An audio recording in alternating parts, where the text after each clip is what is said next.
Step into the world of power, loyalty, and luck. I'm gonna make him an offer he can't refuse. With family, cannolis, and spins mean everything. Now, you wanna get mixed up in the family business. Introducing The Godfather at ChumbaCasino.com.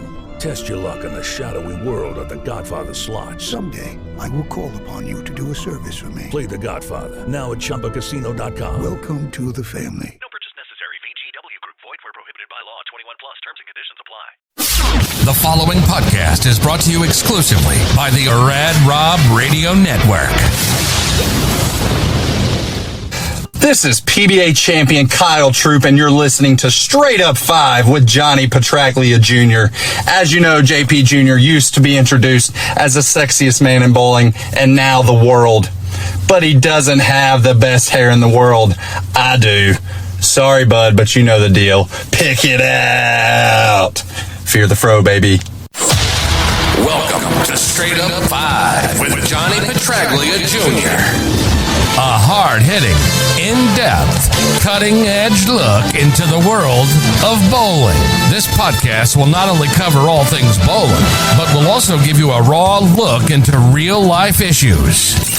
You'll get unfettered access into the mind of one of the most gifted bowlers of this or any other generation.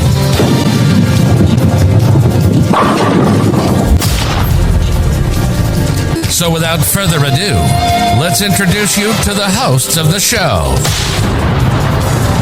Rad Rob, Rob Francois. Rad Rob, Rob Francois.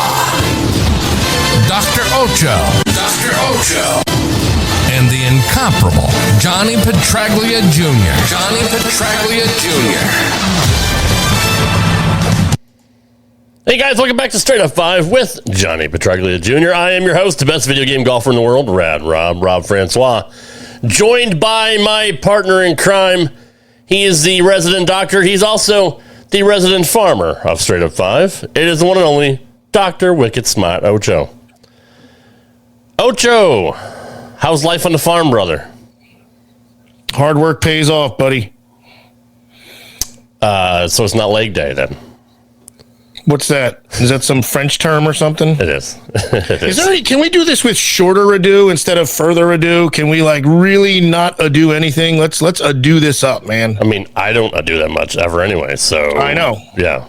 What's the difference? Ado, run, ado, run, ado. Johnny's Brown in the house. Fuck the Devils. How about that? Yep. Agreed. And fuck you, John. I'm on board with that. Go Canes.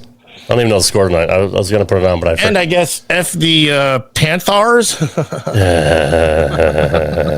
Hey, they set a record for the most wins in NHL history. I mean, that's good. That's got to be fun. Yeah. It's a fun asterisk to have. All right. Well, at least they didn't get swept, right? Right. Yeah. I mean, it could have been worse. All right. What's going on? Is someone else here? Joining us is the third man of the team. He is the name of the man on the marquee. He is number 7 in your program and number 1 in your hearts. It is the one and only, the sexiest man in the world, Johnny Petraglia Jr. How's that for a fucking intro, Johnny? Why is he I like how you figured out a way to say the same thing you always do, but faster this time. Yeah, I'm working on it. He was a doing. I was the Micro Machines guy back in the day. Oh, fantastic. I love those things, too. What's up, Johnny? Fabulous. Imagine how he wasn't with sex. You look I'm feeling into it today. You look great. Today. My hangover is cured throughout the first half of the day. So from bowling last night. So yeah, I'm good to go. I'm starting. Did you do anything specific to cure it, or just father time took its toll, and you're a healthy guy and your body regulated? And I do the same thing. I do the same thing every Wednesday because I drink on Tuesdays. I wake up and I chug about 3 bottles of water, pop 3 Advil, take a couple Pepto or Rolaids, and then I snooze somewhere in the afternoon after I make sure I get my meals in. And then right around 4 or 5 o'clock, I get ready to go because when I'm done with you guys, I go to the gym. And Wednesday's usually the toughest day at the gym, with all that being said, but feeling good today. So. Well, we know how he spells relief. Yes. Rolaids. I didn't know they made those anymore. Honestly, I haven't even seen Rolaids in years. But yeah, I thought Tums won. I thought it was ever since that old Rock Hudson joke about what's his nickname. That's so weird that you just brought up Rock Hudson because a movie that I just had on was Dallas Buyers Club.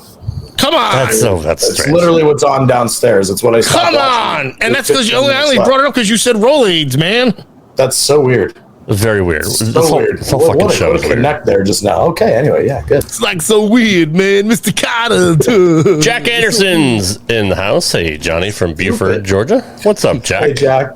Good to see you, sir. Thanks for being here. Dave Pico's in the house. What's up, Dave? What's going on, Dave? And obviously Sperone.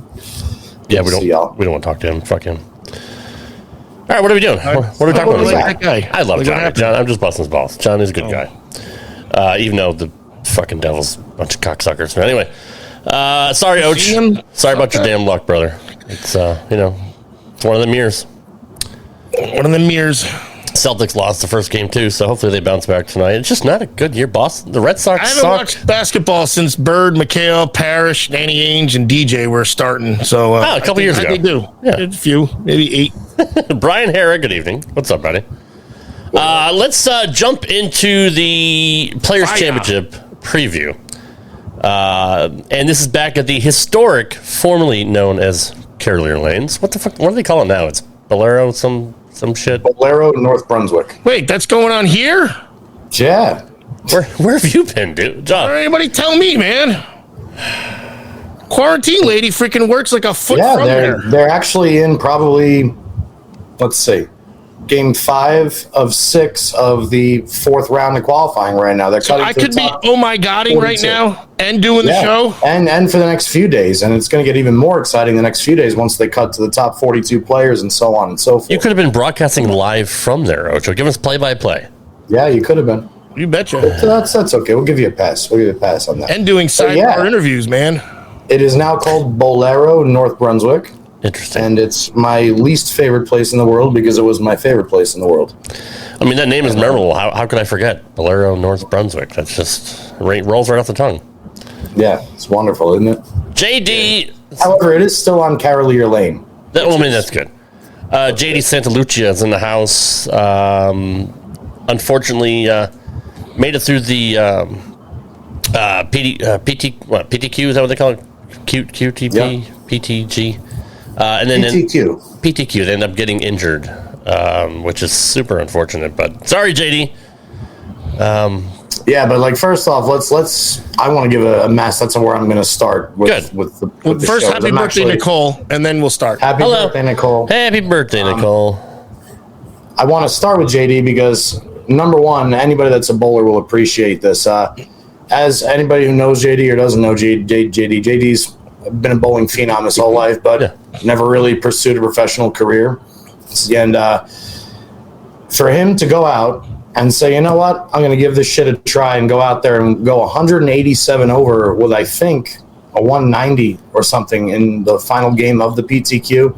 I mean, he was up in the top 15 or 20 the entire time in a field of 90 in that PTQ. And bowlers from the Northeast, obviously every tournament's going to have some schlubs, but those PTQ guys, those are no joke. And a lot of those guys in there are extremely talented. So first off, hats off to JD for figuring out a way to get a couple shirts with his name on them, which I really think is probably the reason he withdrew, is because he only made 2 shirts. He just said he and not enough Axe body spray. But but in all seriousness, to watch him come out of the PTQ, which was obviously televised or was on Bowl TV, was fantastic. And let's go ahead real quick. How many games is it, and how many were in it, and how many do they take? I know you've touched on it, but let's bring everybody up here too. That's a good idea. Sure. So the pre-tournament qualifier, it varies week to week. It depends on the event. But this particular event, they had anywhere between 90 and 95 entrants in the PTQ, and they took 59. So this is a biggie. Now, yeah, and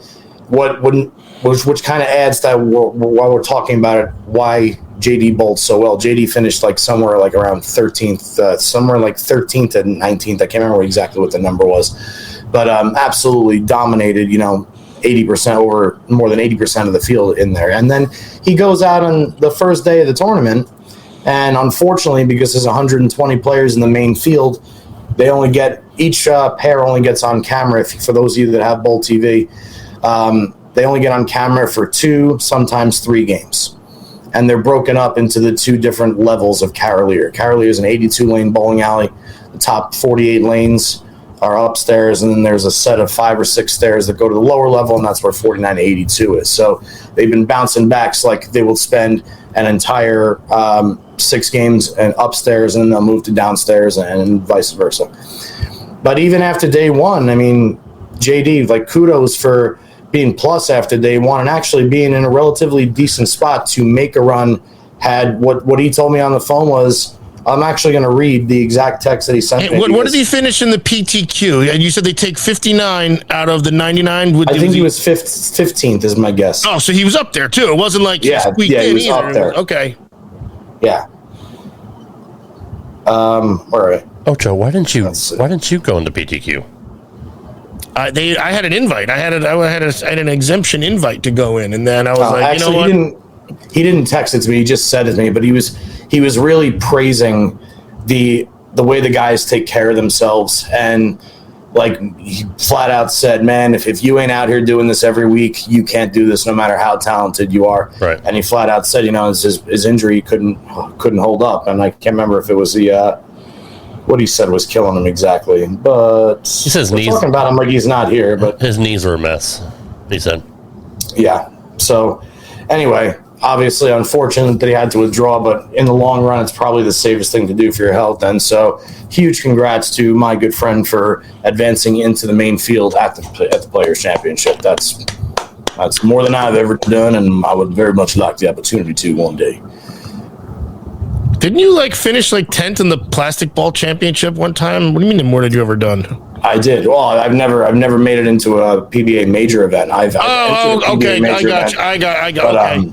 Got it. Yeah, it's a different ball of wax when you start game one and that you're bowling for a major championship. Right. It's Everything's on high alert basically, and absolutely. Ocho, you could have worked on him, man. You could have got him back in game shape. I'm not fixing bad knees. I can get him temporarily good, but if you're talking 8 game blocks and freaking 40 something games, he'll make it to game 16 and then he's on his own. They're just poured a whiskey on him. That's all. Shoot up with cortisone, do a couple rails, and good to go. JD also wrote something here. I'll take this and keep riding with it. And Ochi could probably relate to this too. Rob, I don't know if you were ever like this, but for anybody that drinks when they bowl, JD, you wrote it, so I'm going to write it. Or I'm going to say it. Obviously, in the PBA competition, you can't drink it. You can't drink, and JD and I have grown accustomed for 20-something years that our bodies and brains work differently when we've had a few drinks. And the one thing, honestly, one of the reasons I took my hand out from all the pain and always bitching about my thumb, but the truth of the matter is when I would be sober, my hands would plump up and go down and plump up and go down so much, and I could never, ever get a comfortable feel in the bowling ball the way that I do when I'm drunk. And during our conversation, he had said to me, he says, "John, this is the craziest thing. I'm fucking with tape. Every single other shot that I throw, my hand goes up, my hand goes down. What up, Chuck? What up, Chuck? My hand goes up, my hand goes down. It does this, it does that, and it's very, very hard. And if you're going out there and you're, like he said, you're already spotting the field, you figure 20 pins a game because these are the greatest bowlers in the world. Then you tack on the inability to feel it consistently at the bottom. Now the squeeze come, now the sweats come, and then you're not even ready to throw the ball because you're like, is it coming off my hand? Am I using easy slide? Is it going through the ceiling tile? Am I setting off the sprinkling system? You're not. The last thing you're thinking about is where the ball is going on the lane. It's getting it off your hand. Exactly. So, but again, it's part of the makeup of what it takes, and it was the reason why I wanted to introduce it as one of the things that really does make bowling a sport. And as we've talked about at that level, especially nowadays, if I understand that you can bowl and not be athletic, but you can't compete with the greatest bowlers in the world if you are not in peak physical and mental condition to go out there and do it every single week. It's absolutely insane. So anyway. Does that mean Ocho can't do it? I mean, his guns are amazing. Do you tell me he has to have cardio too? I'm a Second Amendment advocate. I'll tell you. Unfortunately, because we are both into weightlifting, we have fucked ourselves as far as how far we're going to be talented wise, because bowling's all about flexibility. Bowling, the bigger your muscles are, the less flexibility. Plus, you have. it's also lats are like a detriment to bowlers, really. Like, that's the truth. I remember Johnny Sr. mentioning it in one of his, trips to learn about life from me, and he said, he exercised and maintained flexibility, do karate, did martial arts, and that's why he could bowl for 10 freaking decades, it seems. But lats throw you off your line so much. And maybe it's a little better now because people are more opened up, but still, you got to get back. We talked about it last week. That elbow has to get tucked in your side. If you're hey, look, carrying air luggage. If you got air luggage and ILS, then you're not getting back up against Wait, your what's hip. that acronym? What's ILS? Imaginary lat syndrome. Oh, yeah, that's what But I like air luggage better because air luggage is an old 80s term and it should stay. Air luggage is perfect. It's perfect. By the way, speaking of weightlifting, my weightlifting inspiration just popped in the chat. It's good to see you, Devin. What's up, Devin? Devin is definitely, hopefully I'm not saying this wrong, but he is a national natty bodybuilding champion. Mistake number 1. Shut up. Yeah, no, perfect. Yep, Back-to-back homers for the Yanks. Go ahead. Way to slide in there with me on that one. Fuck the Yankees. Fuck the Yankees. Yeah, kind of. Anyway, no, let's give Devin his props. Because that's exercise is the one thing where there's a true payoff where it's visible or it's you see it. You either are stronger, your pants fit better, there's just a full-on freaking goal. And the problem is, it ain't going to be for a year. That's what's hard about working out. Right. For a fact, hey, I'm going to start exercising today. Oh my God, I have to do this for a year before I see anything. I'm exaggerating a little bit, but at our age. And then if I stop for 3 months after I'm back to square one. It took a year. Yeah. That's why I don't do it. Just save yourself Stay the hassle. neutral, buddy. Stay neutral. Popeyes it is. That's right. Anyway, good job, Devin. I'm only joking. But seriously, let's dive into the players. Obviously, we already made mention that it's at my good old home center, Carolier Lanes, which I just won't call it Bolero, North Brunswick. No, thank you. But a couple things that I've noticed. Yeah. A couple things that I've noticed with the tournament thus far is, number one, topography and characteristics of bowling centers, lane to lane, absolutely 100%, although may be affected by the oil pattern, are 100% the same qualms and quiffs that you would have on a regular house shot pattern. And what I mean by that is this. At the start of the tournament, they got cameras downstairs and upstairs. I used to bowl the Friday night majors upstairs. I used to bowl a Thursday night 4-man downstairs. I used to bowl action downstairs and tournaments upstairs. Very, very, very familiar with Carolier Lanes. And there are specific pairs that I always loved to bowl on, and there were pairs that I absolutely despise bowling on. So when I turned it on, I was curious to see how the lanes were going to be on 29 and 30, because that's where I bowled my first sanctioned adult 800. I was curious what was going to be on 65 and 66. And then I was curious what was going to happen on 47 and 8, which is against the wall upstairs. And then from anywhere from 70 to 82. The reason I was curious about that is 29 and 30 was typically a beautiful, beautiful, awesome, awesome pair. And sure enough, today I watched none other than EJ Tackett shoot 300 on that pair.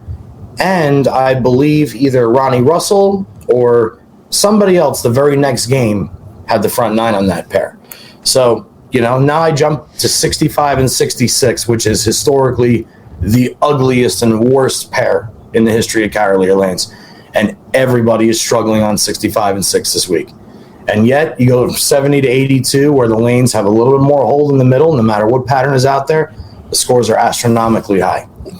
Somebody mentioned, Joe Pomp loves 49 and 50. I loved 47 and 8. 47 and 8 is not in use, and I don't think 49 and 50 is either, which really, really sucked me because I would have liked to see what astronomical numbers were shot in that corner of the building too. But it just goes to show you that no matter what the pattern is out there, no matter who's breaking the pattern down, every bowling center, if you know its characteristics, those characteristics are going to hold true wherever you are. And it's like the guys, if you can take advantage of that in your home center, you're unstoppable. It's so cool to me. I just wanted to point that out. There's nothing really big and crazy about it. Is your dad eligible to bowl if you wanted to? He would have had to bowl the PTQ. He would have. Okay, I wasn't sure if there's any kind of exemptions for the greatest bowler in the world. No, Belmo's already in the field. I mean, the greatest of all time. Sorry. Oh, Belmo's already in the field. Come on, I'm giving your dad props. Jesus Christ. It's subjective. I think my dad is there, and he's there watching, and he put on his Team USA zip up, which I think is so much more awesome than what he would normally wear. So I'm proud. I'm proud of him for doing that. We need to get him back on the show one of these days. I miss talking to your dad. Yeah, talked to him once. How can you miss it that much? Shut the fuck up, Ocho. It was a once in a lifetime experience. I just wanted. I really miss talking to your dad that one time I talked to him. Christ. What up, JJ? Are you guys gonna fuck with me? Are you guys gonna fuck with me all night or what? Where's the homeroom chick? Sherry Morgan White. Hello. Good evening, ma'am. There's my doubles partner. Good to see you. So the players is grueling. I mean, we thought the TOC was grueling, but I mean, this is 2 weeks. I mean, it's a lot of bowling. Well, explain the tournament. Go ahead. I don't even know. Go ahead, Johnny. I'll read you the format right now. It started yesterday, and what they're doing is you have 4 qualifying rounds of 6 games apiece. Okay. From that, which concludes, it's probably ending right now. They're probably literally in the last game of game 24. It would be my guess right now. So after these 12 games or these 24 games of qualifying, they're going to cut the field to the top third, which is the top 42 players. Tomorrow is the advancers qualifying rounds. There are 6 games to be bowled at 11 a.m. Eastern and 6 more games to be bowled at 5 p.m., which brings a total to 32 games. No, is that right? 36 games. Sorry. Sure, math. Good. Got it. And then from there, after those additional 12 games, they're cutting the field to the top 24. And there's a lot of TV coverage. There's a lot of TV coverage as well. I was kind of shocked, Johnny, by how much they're actually televising. On Fox or FX or something? Mostly on FS1. It's going to be both. Yeah. The finals will be on Fox. But what's cool is once they cut to the top 24, the top 12 make TV. So we saw something similar to this at the TSC this year. Yeah. So it's, you don't have 18 or 20 studs in the top 24 shooting for the top 4 or 5 spots. They're aiming for 12. It changes a lot of thought processes along the way. It makes changing ball selection and lane play a little bit different shot to shot when the number is a little bit lower. And truth be told, when you're looking at the scores so far, everybody's kind of bottlenecked. Even the guys that are outside the number, and we're talking below 40th, like, holy shit, this guy's in 75th place. Yeah, but he's still averaging 210. Yeah. There's not a lot of guys that are really under this week. So as tricky as they seem to be somewhat playable. And the guys that have it are just mowing them down.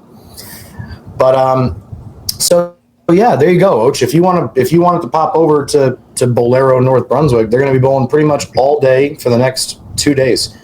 And then the Players Championship TV shows start on Saturday, May 6th.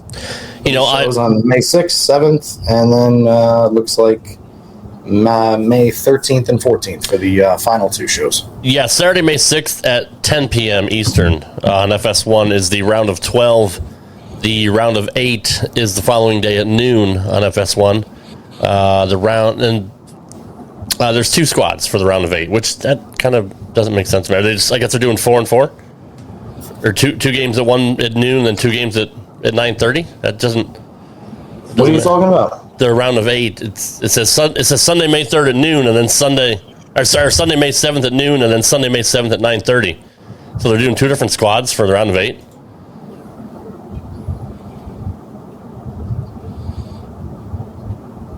For all additional information, you guys can just hop on PBA.com and the schedule's available on there. Single game matches on Saturday, May 6th, round of 12. 9's bowling 8, 12's bowling 5, 10's bowling 7, 11's bowling 6. And Mike Jones can't get enough of this show. And then the race to 2 games is the winner, the first guy to win 2 games. Okay, gotcha. So it could be a 2-game match, it could be a 3-game match. I gotcha. Okay, that's just a little confusing to me because I'm retarded. Are we surprised that EJ Tackett is number 1? No, I'm not surprised. I'm so pissed. Roger Meany's not here, but he made a post earlier and about EJ, and it's such a shame that the season is so much shorter. Yeah. because this is the kind of year that breaks Mark Roth's 8 titles in a single season record. How does he just lead every single tournament? Fucking everything. How can he be that much better than everybody else in the world right now? How can nobody beat him? It's like the pins know when he throws the ball and they like scatter before it gets there or something. He's averaging 233 for 23 games. Mike, by the way, thanks for your comment watching from Facebook. We appreciate it. That's sick, dude. He's unconscious right now. Like we said in a past show from about a year ago, right after the doubles championship with Marshall Kent, I said to you guys, look out for version 2.0 of EJ once he starts learning or knowing that he's going to win on instead of hoping that he's going to win. That's true. You did. It's here. It's in full force now. It is. Jason Belmonte can't keep up with them guys. Right. When's the last time we said that? Jason Belmonte can't keep up with somebody. And as great as Buttriff is bowling and Simo, I mean, they still can't keep up with him. It's remarkable. In the modern era, is this like Simo's having a great freaking year? Simo's having any other year. Simo would probably be player of the year. It's stupid, right? And ironically, Rob, I was going to ask you this. You know how Buttriff automatically earned a seat in the Super Slam for all the majors champions? Yeah. So tell me, this week when EJ, Anthony, and Buttriff make the show, and Belmo, and one of them wins this major, who gets the second exemption? They're already in. They're all already in. So is it going to be the guy who finished second the most in the other majors? Like, I'm very that's a good question. Actually, how they're going to pick out? Could be the guy who finished third behind Happy Gilmore and Shooter McGavin. I wonder who that guy was. We know who it is, right? I'm trying to lead Ocho into that. It's a great question, Johnny, because they're all fantastic and they're all having career years. And the thing is like, I think if I recall correctly, when Belmo won the Tournament of Champions, he beat who? He beat EJ. EJ. No, did he? Or was it Simon? Whatever. Okay, fine. When Anthony won the Masters, who did he beat? He beat Michael Martell, right? Yeah, sure. Yeah. So Martell's got a second in a major. Martell's nephew. Yeah. The U.S. Open was won by who? EJ. Who did EJ beat in the title match of the U.S. Open? Wasn't that Buttriff? No, he lost to Buttriff. What am I saying? I think he beat Belmo. He beat Belmo. In the U.S. Open? No, he beat No. Right. I'm sorry. Right? He beat Belmo in the World Series of bowling thing. That's what I'm saying. So even with the majors that have been won, if you take the first runner-up, they're still all exempt. Take now, who is it? Michael Martell, who's still a PTQ guy. He's going to be in the Super Slam if one of these guys wins this week. Oh, my God. I don't... It's going to be a round robin, basically. Exactly. It's nuts. Yeah, it's nuts. It is... Think about it, guys. This entire season, like we can't forget about Packy's win. We can't forget about Matt Ogle's win. But this entire season, thank you, Stephanie. EJ beat Kyle in the U.S. Open. Okay, maybe Kyle would be the first one in because he's, I don't know, the highest point earner or some shit like that. But Kyle, either way, we haven't seen a lot of him though. Honestly, like it's not a typical year for Kyle this year. That's my point. Also, who you haven't seen once this year is Chris Prather. Yeah, true. Oh yeah, what the fuck? Did we forget that he's like one of the best bowlers in the world, the nicest person in the world? Usually he's a ghost right now. He's a ghost. Yeah, and it's not that he's a ghost; he's not bowling poorly. But it's the same thing with Kyle. It's like every week, it's like okay, it's EJ, it's Anthony, and it's Buttriff. True, and whoever else is there is. Yeah, true. Very Afro fish. Yes. Right on. Very, very impressive. And speaking of Butters, he's second right now. He also had a 300 this week. Yeah, behind EJ. Behind EJ. We got Chris Vi in third. Kevin Williams is in fourth. Bill O'Neill's in five.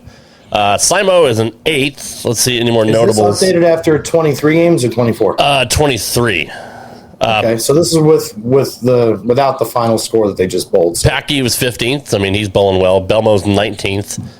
The Iceman, Jesper, is 18th. Chris Barnes actually bowling really well, 23rd. Your buddy Marshall Kent's 25th. Let's see, what's the cutoff? The cutoff right now is 42nd. We got Samuel DeWitt III in 42nd place. Just do it. But in the end, it's always going to be the cream rising to the top, right? Like, do you expect, just from what you've seen so far, any surprise entrants to make the cut? To make the top 42? Yeah.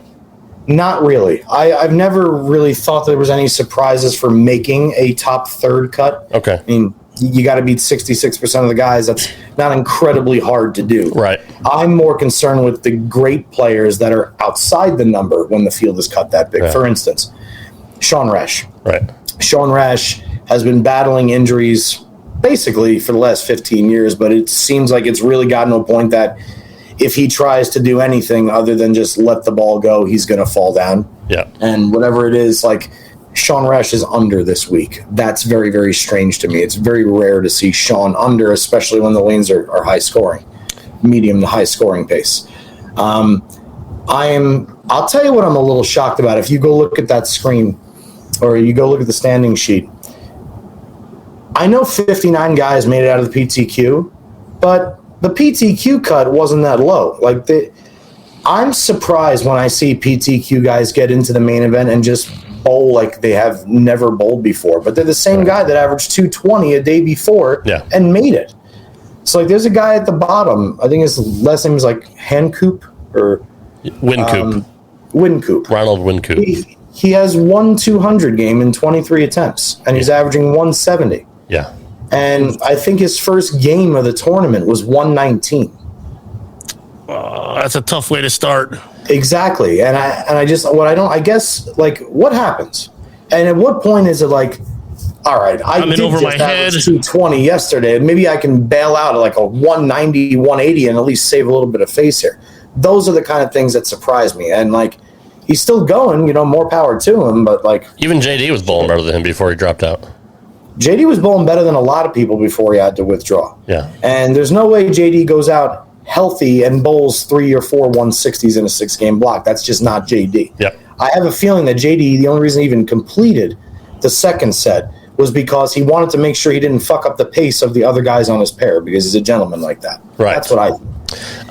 Rather finish the block and then, you know what, now you guys can bowl as a three all day tomorrow and the next day or whatever. Local legend John Fury is in 112 right now, averaging 193. There you go. That's surprising to me. I'm very surprised that John Fury is not inside that number.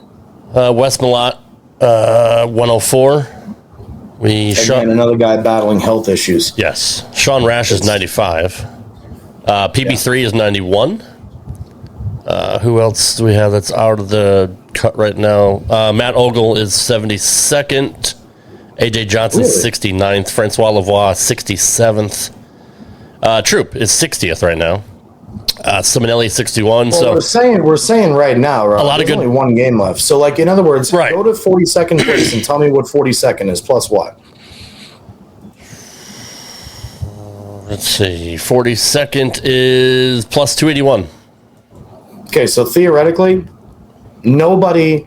You have to have at least, we'll say, plus 220 to even have a legitimate shot to bowl a number and get in. So who's plus 220? What place is that? Plus 220, 221 is Jake Peters in 57th.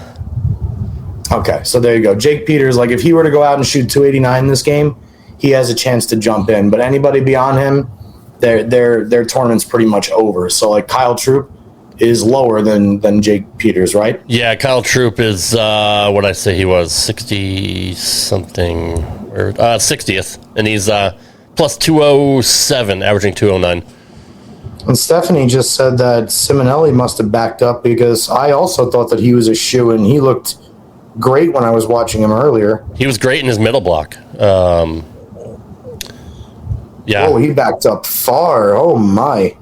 Santu this block stuff, we've got 198, 165, 180, 218, and 157. Yeah, that 157 Jesus, fucking hurt. What is that? That's even. That's 35. Ryan is 70 under today. 157. He lost 60. 70 under today. If he stays even in this block, he's in the number. That's sad. And look out for suicide watch because Ryan is not going to be happy. Yeah, it does suck. You were talking about Prather earlier. Where was he? He's actually 45th, plus 264. So I mean, he's He's close to it, depending on what he did. Are they in striking distance at that area? Then I mean, depend. And match play, they get points again, or no, they got to make it first. What am I saying? They got to make the cut first. Well, there is no match play this week. Oh, interesting. Okay. Because it's all different. Because of the way they break it down for group of 20, 42, 24. Yep, these are all qualifying games, so there's no bonus pins available. Stroke play, basically.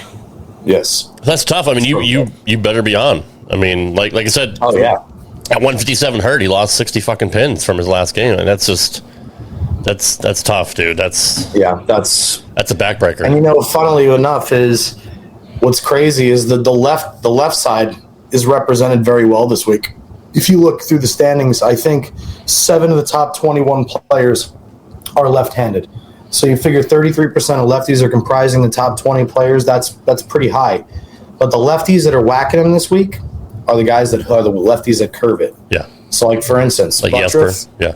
The lone guy there that's bowling really, really well, that throws it straighter than everybody else, is Matt Sanders. But, like, the lefties that throw it straight are not having much success this week. Parker Bone, Michael Martell, Ryan Simonelli, the up the lane lefties. There's another guy, Mitch Jabinski or something, a lefty that started out really strong. That's pissing me off. Hang on a second. Mitch Trubinsky, doesn't he play for the fucking quarterback? Yeah, that's what I thought. Yeah, I mean, like, he's right about the lefties that hook it. I mean, Packy's in 15th. He's doing very well. Jesper's 17th or 18th. I mean, yeah, the guys that hook it are doing very, very well. Yeah, exactly. The lefties that get around it are okay. It's the strangest thing, and you would think, I mean, if anything, that the gutter would be more in play than in, but it seems like in is the play for the lefties now. They may have to start out, but yeah, it's going to be very interesting top 12. You're going to see a lot of bowling variety in styles. You're going to see a lot of two-handers, right-handers, traditionalists, lefties, thumb-ins, thumb-outs. Troy, oh my God, you would have absolutely fucking whacked him this week. Dude, I would have bowled well this week. I would like to, first, not to mention it's my home bowling alley, but yeah, I mean, I would have liked to bowl this week. That's like, my dad could have gone plus this week. Don't tell him I said that. Can I ask you a stupid question, Johnny? No. Okay, good. There are no stupid questions, just stupid people who ask these questions. Not knowing what happened or seeing it, but just wondering. Belmo goes 247, 147. What the fuck? Go a little bit further.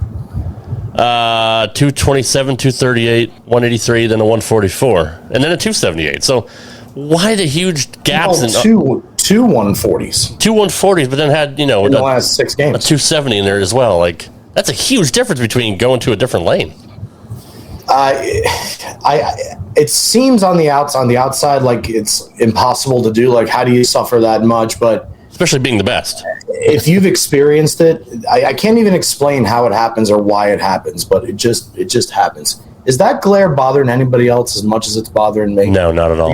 Because the fan's on. I didn't know there was one until you mentioned it. Seeing this flash of light. Well, now I see it. Now it aggravates me. Now you can't unsee it, right? No, I can't.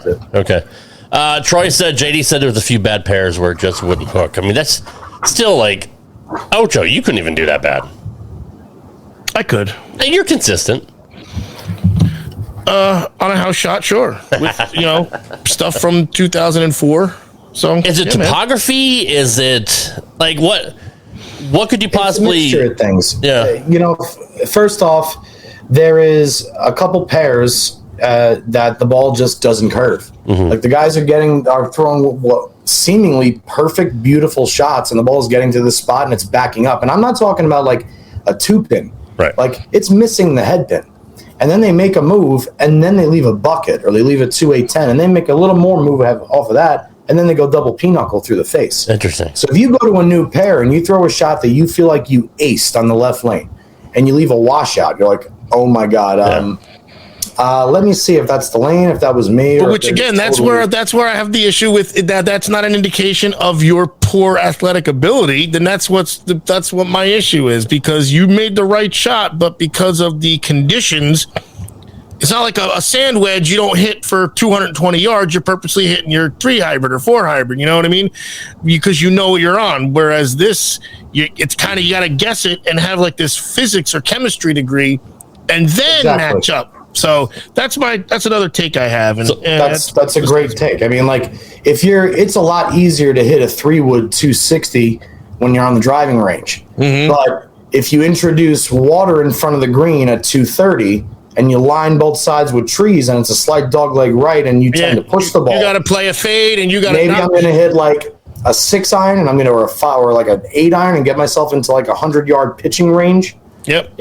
Or as opposed to taking the chance. But let's say they get up there in the first frame and they wash out on a shot that they thought was crisp and pure.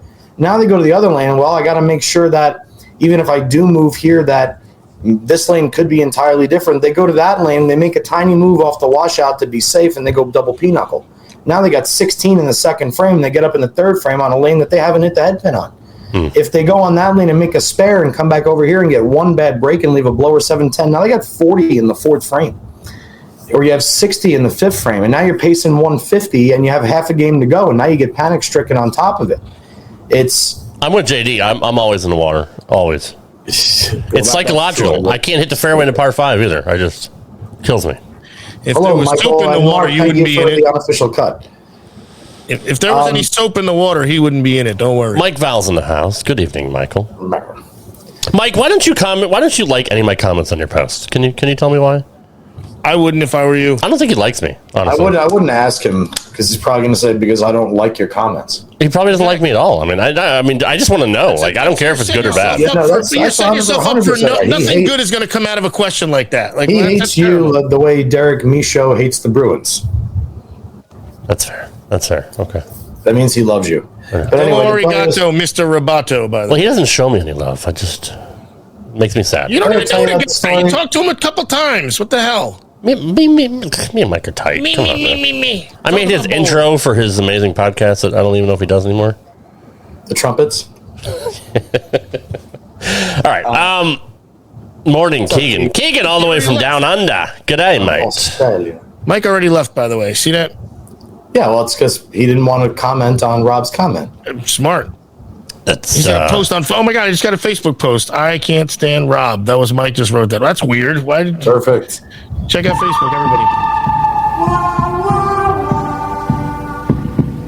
It's now time for the good, the bad, and the ugly. You like that segue, huh? Yeah, I do. I think it has nostalgia. Johnny, what's your good? What's my good? I know I gave you like 20 minutes. Yeah, I'm slammed this. I'm sorry, guy. I had no prep for this show. Like, my boss is in Mexico. It's still no different than any other show we do. We do the same thing we always do. Fucking dick. And it sucks that Roger can't see. Why is Roger replying to Roger? I'm sorry that Roger can't see his own comments. Roger's drunk. Apparently replying to himself. That's weird. I guess the good is, here's a good thing. When I went to drive to bowl the tournament with Sherry over the weekend, I come out to get my bowling balls before we start, and I got a goddamn flat tire. So I had to have all these arrangements made. Rochelle had to come pick me up, and then we had to... Anyway, long story short, a guy that I give bowling lessons to stopped by today because he's got a pump, and he filled it up for me so I could drive it to the tire place to get it either repaired or get a new tire. And I go there. They say, we'll message you and let you know how it went. 15 minutes later, they go, hey, you can come pick up your car.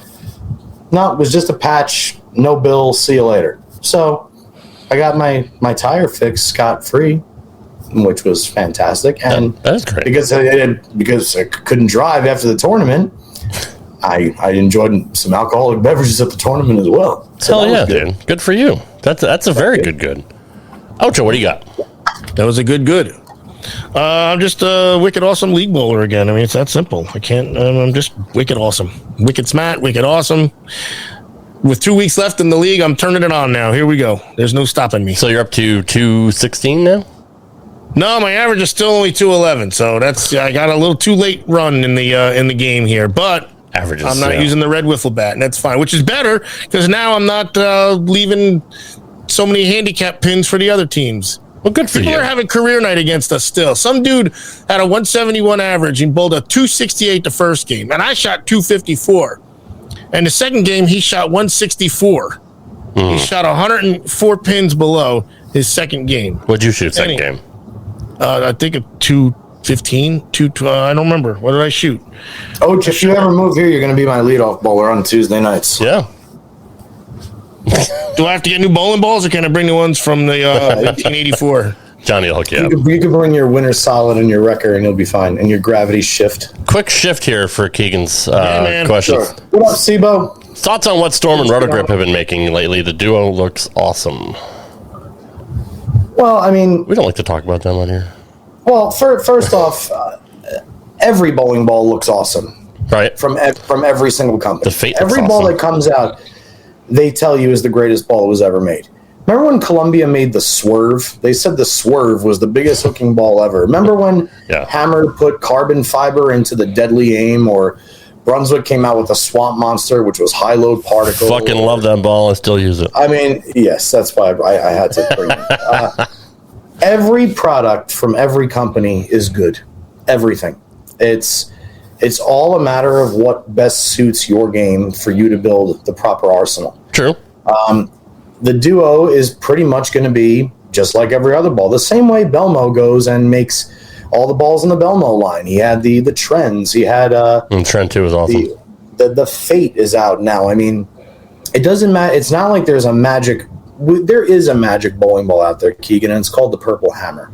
Fuck yeah. The Purple Hammer is the only bowling ball that I know of that is a magic bowling ball that makes everybody a better bowler, because it does something that no other bowling ball does.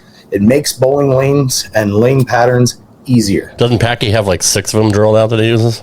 Everybody has 6 of them, Rob. Yeah. Everybody. I mean, I'm pretty sure Jesper, now granted Jesper doesn't, but I'm pretty sure Jesper maybe only brings 1 resin ball on tour with him. Right. And probably has 25 pitch blacks or something like that. Pitch black has been used one quite a fever bit. pitch, and he's got a pitch blue and a pitch purple or a pitch orange, if they whatever other colors they have. Troy has 6 of them. He's got 6 purples. Everybody.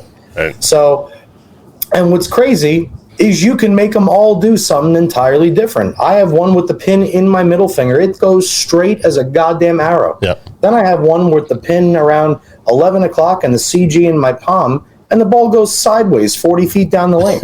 It's, how do 2 balls, anyway. But as far as Storm or Brunswick or Ebonite or Roto or 900 Global, Motive, everybody makes great products. And it's just a matter of what you need. If you're missing a strong asymmetrical hybrid and you prefer Storm over another brand, you would go pick up their newest version or their newest ball, because it's most likely going to be the newest technology coming out of their plant, or what's being made to cater to the conditions that you're going to be bowling on to begin with. Troy says you have 62 hand positions. You don't need one. Yeah, me and Bobby Hall, we both do. The only problem is I never know which one of mine I'm going to use. Right. So which is why I stink. Thank you. What we're seeing a lot on tour lately is a lot of hammers, a lot of pitch blacks. But then you have guys that don't like using urethane and are using resin the last couple tournaments we've seen on the TV show. So I guess you're right. It all depends, whatever fits your game, whatever you like at that certain time. And, it's... they always show their arsenals on screen, but they probably only use 2 of the 4 they have, or 6, whatever it is. Mm-hmm. Why is that?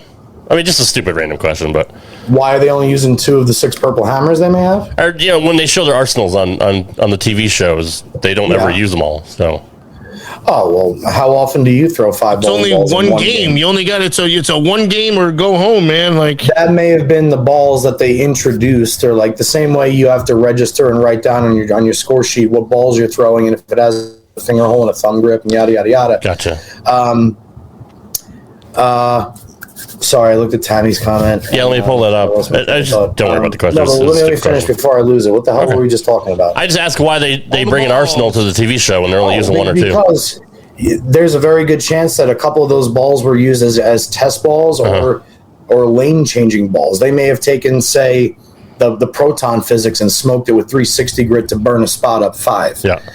They may have also just brought out all the possible balls that they think they would have to throw it throughout the transition on a TV show. Yeah. Or the balls that happened to work throughout the 40 games they bowled leading up to the TV show. But once they get locked in or honed in with a ball, like you're not going to see somebody go front six and say, well, I registered my gem, so I should switch to that. And then, oh, maybe I should try my exotic gem in the 8th frame. Yeah. Like that's not going to happen. Gotcha. So we talked about what happened with Simo and his kind of blow up that he had.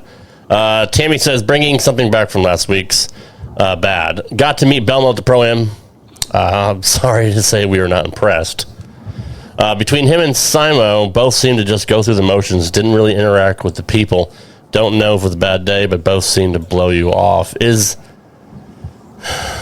We always see Belmo like signing autographs, taking pictures. I mean, is there a certain time, do you think, when they're in the zone, or they just trying to get into the mental part of the game and don't want to be bothered, or maybe it was just one of those one-offs? Or, I mean, I can't imagine Belmo being, I don't want to say rude, but just kind of going through the motions. Without being there, we don't know. But. I've never seen Anthony with the public, to tell you the truth. Okay. So I don't even have a cause for comparison. I know that Anthony's a great kid. He's very, very friendly. He'll talk to you about anything, and he's always engaged in what you're talking about. Do you think he's a little introverted? He just kind of seems like a little that way. I think as of late, there may be something deeper going on with him that he's either not talking about, or that's his method of dealing with it. Yeah. But again, I've never seen him interact, other than saying no comment in the PBA press room. I've never seen his interaction with kids or families watching. But one of our duties as a pro is, when it's the Pro-Am and you're there with paying customers who only want to be there to be with you or around you, even if you're having a shit day and a kid comes up to you especially, you should at least give him 10 minutes. Right. I'm very, very surprised that Tammy had that exchange with Belmo for the same reason. For the brief period that I was out there while Belmo was bowling, he was always just sweet as candy to all the fans, and he's always been it's one of the main reasons why he's so big in the sport, is because of how loyal his fan base is, because of what he gives back to them typically. I can't for the life of me understand why Jason would have not been impressive in the Pro-Am, and I'm very, very sorry to hear that. But I'm sorry, I didn't read the. Again, everybody is fighting a demon that we know nothing about. So true. I didn't read the Pro-Am. I didn't catch on the Pro-Am part. I thought maybe it was during qualifying or whatever. But a Pro-Am especially, you wouldn't expect something like that, especially from, like you said, the most recognizable bowler in the world, and the reason why kids even got into bowling nowadays to throw two-handed, and we see all the pros like Jesper and Packy and all that.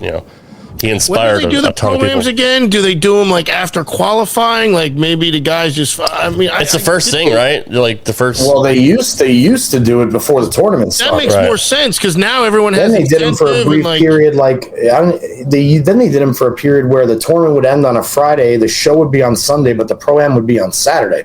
That is the dumbest. That's so stupid because now you got people who could be going home and at least getting a few more hours with their family. But they got to stay in a hotel room an extra night to bowl a Pro-Am. And have to fake me, so I can see them if they, I just missed a 10 pin. No, I don't. They didn't miss a 10 pin to miss the cut, but they had a bad break, and now they got to be in a Pro-Am and be like, hey. Well, let me follow up here. Well, let me follow this up, because then Tammy brought up how awesome Kyle is. Yeah, and here's the thing: is Kyle's. So I've never been famous, but I've hit periods in my life because of my dad where I was popular in bowling communities. And like when I would go bowl a regional or I would go bowl a PBA event, no matter where I was, people would want my autograph. And I was always extremely accommodating because I love people to want my autograph. It makes me feel good about myself. Yeah. Kyle's been on top of the world in bowling for about 3 or 4 years now. And prior to that, nobody really fucking knew who Kyle Troop was, right? He kind of wasn't that good. He switches to two-handed. He starts growing himself in this image. He starts winning, and now all of a sudden he's the richest single season earnings holder. Kyle's still riding the wave of fame right now, and he's still very humbled by it. Yeah. Kyle's a very humble, down-to-earth person. Jason Belmonte, since 2008, when he started bowling in the United States, cannot take more than 2 steps in a bowling center without being stopped at least 50. He gets stopped every 2 steps he takes.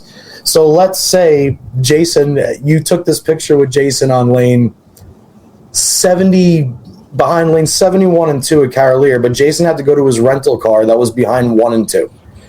If he's looking past you and Justin at the other 60 or 70 people on the way to the door, he's not going to say no to the picture, but he's probably thinking in his head, oh, God, it's going to take me an hour just to go get my shit out of my car. Right, yeah. It could be something that minute that's making them have an off day. But, again, it's like it's such a catch-22, if that's even the right expression. It's like it is, yeah.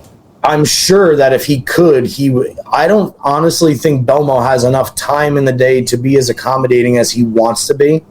So, in his eyes, at least giving forth the slight effort, I think – it's slippery, only because I know how good of a person Jason is, and I hate that you didn't have the best experience possible with him. My good. Oh, yeah. The Hurricanes are up 3-1. Suck it, John. Ocho. That's your good? No, that isn't a good.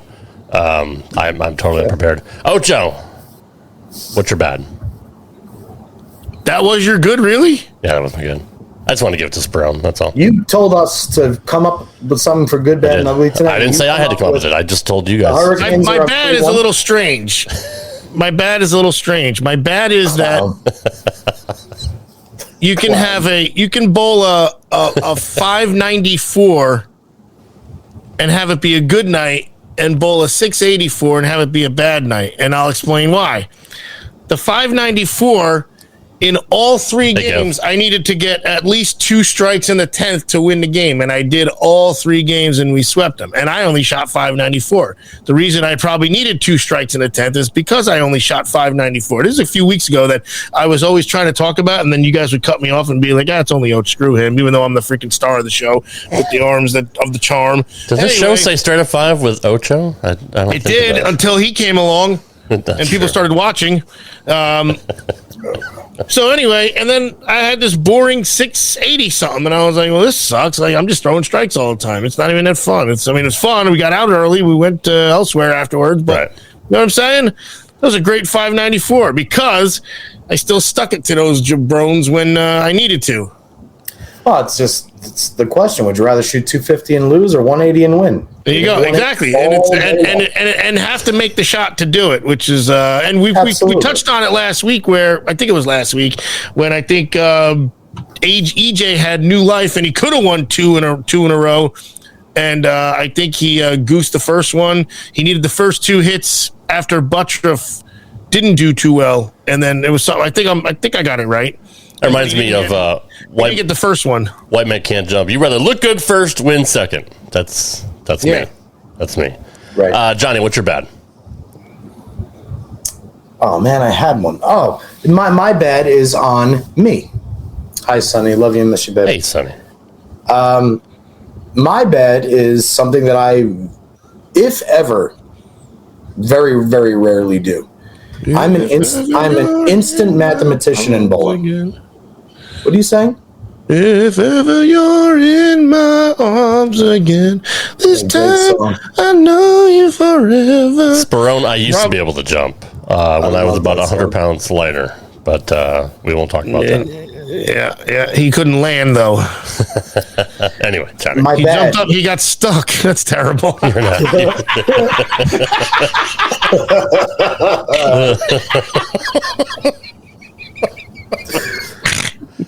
Nice. Your life is spinning out of control. Nice shirt, by the way. What the fuck are you wearing? My bad is I'm very, very good at bowling math, and I'm bowling a good friend of mine, Mike Anderson, in league last night on 1 and 2.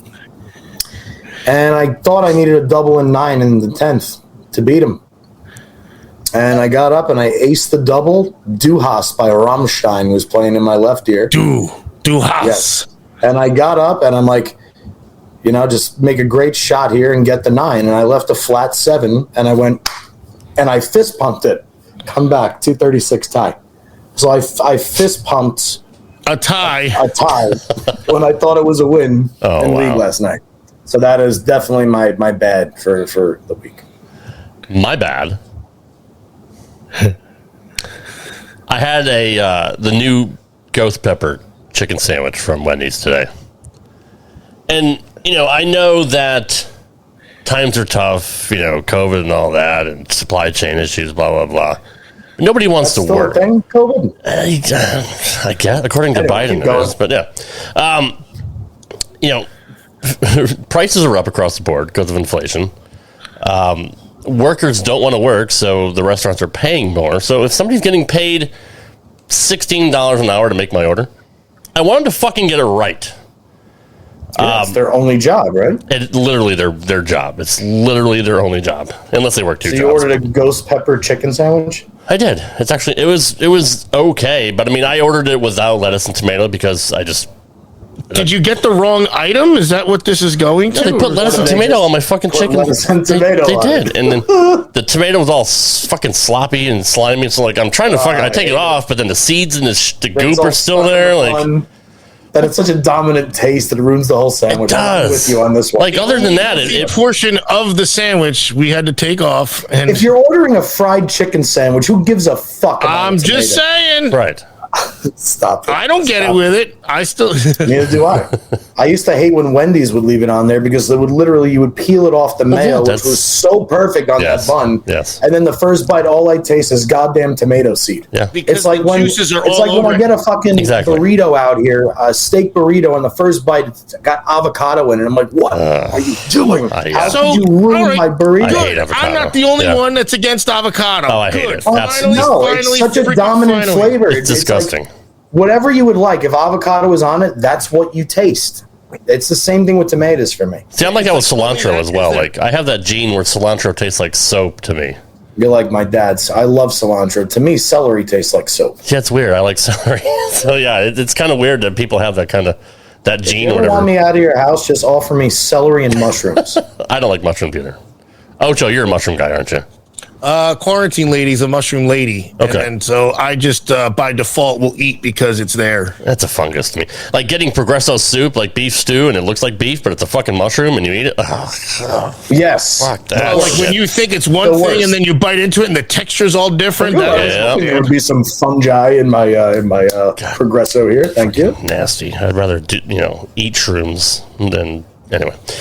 Yes. So getting back to the chicken sandwich, you got one fucking job. Like and it's on the app too. Like it's right fucking there on your screen. Just make it the way you're supposed. Like literally read, which anybody can do. Not laziness because you're did more work than they had to. Them 2 steps. So they're like, no, you know what? This guy was such a good customer. He deserves me to do this extra. I'm going to go the extra mile and give him the shit he doesn't want. Right. I fucking hate that. Like I can see up in a minute. Like I can see missing items or whatever when people are expediting the order. Like whatever, shit happens, right? But it's on your fucking screen. Like just make it the way I want it. That's all I ask for. And you're getting paid an exorbitant amount of money to fucking do a minimal labor job. It's just fuck. I never go to drive-thrus, by the way. I'm always walking to the. I go to the up front because first they want to. I need to show off the mask too. Sure. Probably I just don't like to sit for that long. It's not. Well, I do this thing. If there's 2 cars or more, I don't like to. But I need to read the menu because I want to see the dollar menu and all that. And I need to get all my facts in order. And there's pricing to be done. I get it. And I'll tell you what. Well, that's why I use the app, Oach. That's why I park and I'll just fucking use the app and then I'll go through drive-thru. That's true. But you're not a technology guy, so I mean, I get it. I go because I don't want the app to freaking say it's one thing, and then they're going to be like, oh, by the way, there's a $10 service fee for using the app, and also those prices were wrong. It's not Ticketmaster. What the fuck? Anyway, this is a serious addition to. I don't know how we got here, but it's my bad for his chicken sandwich. But I'll tell you why I started with this math. Like bowling math. This is fast food math. No. Wait. This is about the fast food. Oh yeah. For me. I was just going to add. I was going to say. The thing that fucked it for me with the drive-thru is when they added the second drive-thru. Yes. You always go to the wrong one. Now I gotta fucking merge after I order my goddamn burger. No, thank you. I'll go inside. And every time I go to the one on the right, the left one's like, "Can I help you?" And I'm like, "Why are you helping them? I got here first." And then the person somehow, sir, how did you get in front of me when I'm the only one ordering? Why are you trying to get? Anyway, it doesn't matter. We'll see at Dunkin' Donuts. When I was in there and I'm looking at the dollar, and they did finally smarten themselves up a little bit. For about 3 years, McNuggets, a 4-pack was $1. You got me? Mm-hmm. Yes. A 6-pack of McNuggets was like $2.50. So how dumb are you? Get 2 freaking 4-packs. Yeah. You get 8. and you're still paying 50 cents less. Agreed. And now they got to give you more sauces because you got more damn chicken McNuggets. That's true. So I'd get 4 of them. I get 4 packs. I get a couple McDoubles and a McChicken sandwich, and I get a whole bunch of sweet and sours and barbecues. And then I would put barbecue on my McChicken sandwich too. Dude, and I get my. You guys turned me on to the barbecue. I don't know, 6 to 8 months ago, whatever, for McDonald's, and I tried. It's very good. I did try it. It's the only good barbecue sauce that tastes like that. Yeah, you're right. It should be the only one that's sold. It should be in the damn store. It should be in the store. No, I agree with that. Tammy just said about that. We have that out here in Vegas now. When you go inside the McDonald's, use the kiosk. Don't touch the computer. There's feces on the computer. It looks like a huge TV. Don't touch it. They've done studies. They've literally swabbed it. There is human excrement on the screens. Go to the damn freaking walk up. Okay. Tell them. And Jordan, to answer your bowling related question, are we still doing that? I still do bowl on Tuesdays. I think we have 2 or 3 weeks left, and my team is a guaranteed shoe-in for the playoffs this year. So hopefully we can playoffs. Playoffs. You know, the McChicken is better than their like premium chicken sandwich. Like that their new chicken sandwich tastes like shit. I'd rather get like the $1.50 McChicken. That's like that fucking big. Well, again, they did just because I went a few days ago and they did kind of crank them up. Now the McNuggets are like $1. If I want chicken, man, I either get nuggets from McDonald's or I get a spicy chicken sandwich from Wendy's. But yes, no, that's true. And the problem is I get like 20 McNuggets.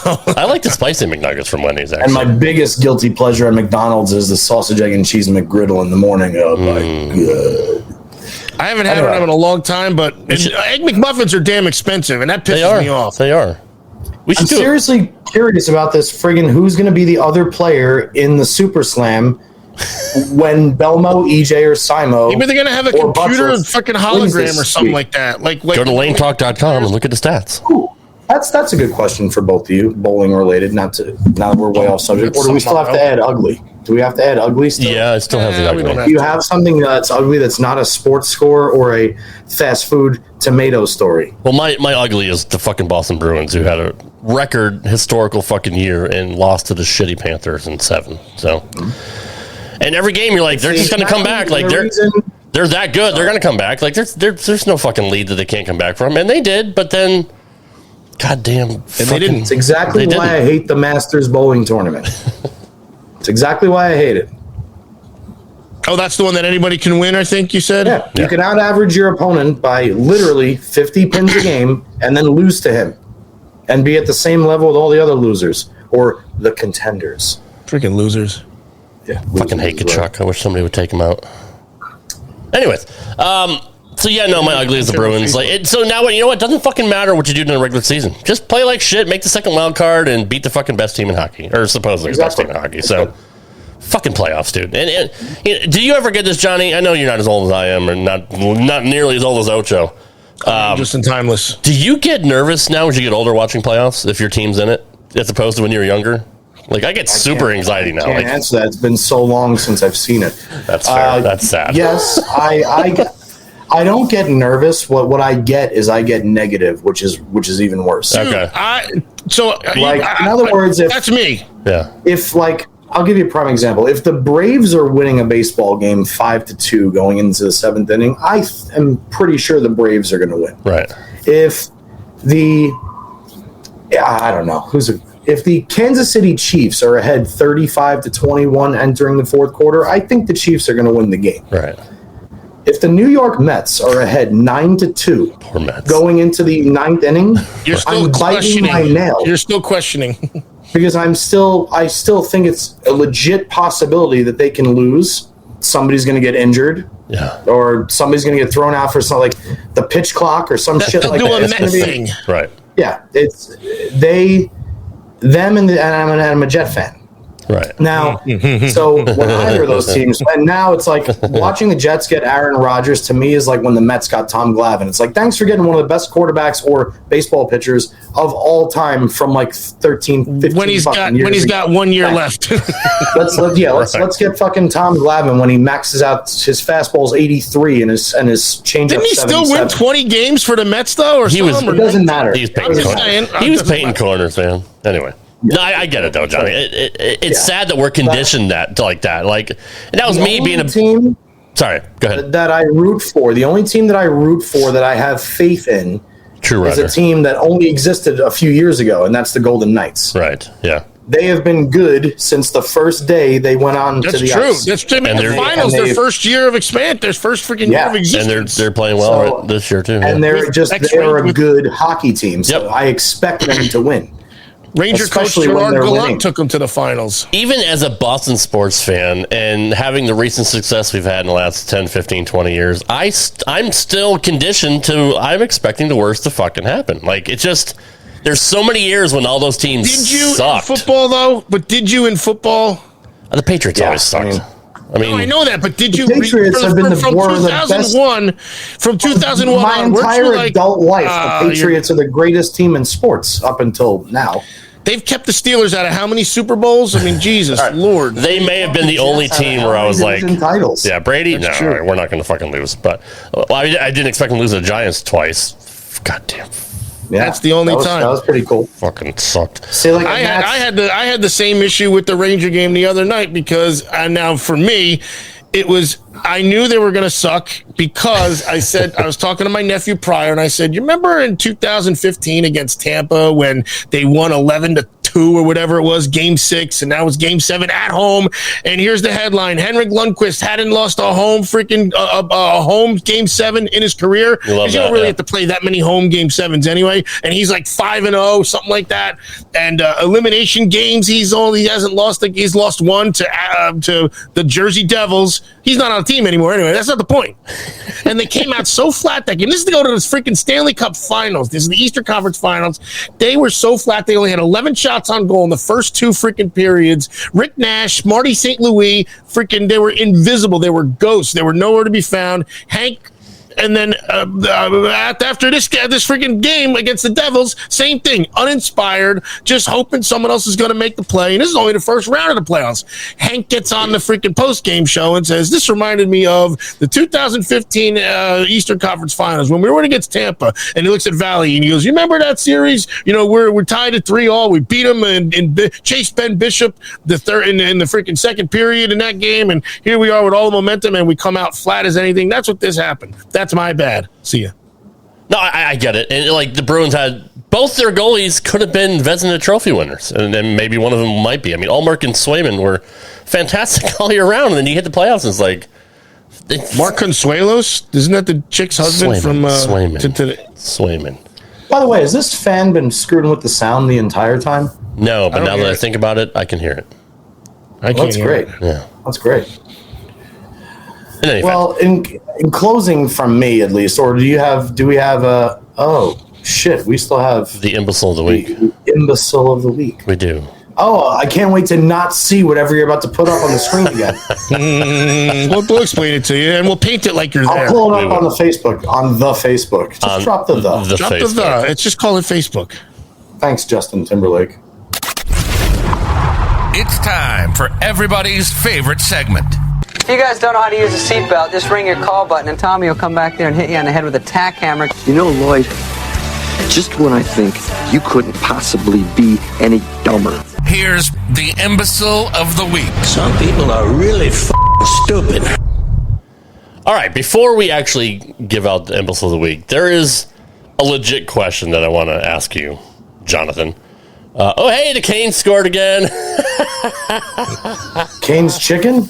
We just got one here. We just got one here. They're very good. Been? Yes, they're very good. What kind of question about the sauce? Yes. You know about the sauce? Yeah. Yes. And the Texas toast? Oh, yes. my God. 4-1 Hurricanes. Anyway. Come on, what's your question? Where are you even from? This is from the USBC group. No, I don't even know where the Hurricanes are from. They used to be from Hartford. That's why aren't they like the red and black logo? They were the Whalers, but now they're Carolina. Ah, the Whalers. Yes, the Whalers. Bob Marley. My beloved Whalers. The Burger King fish sandwich is the Whaler. Jeremy Mason asked, any idea? Last night of league position round, top 2 teams tied.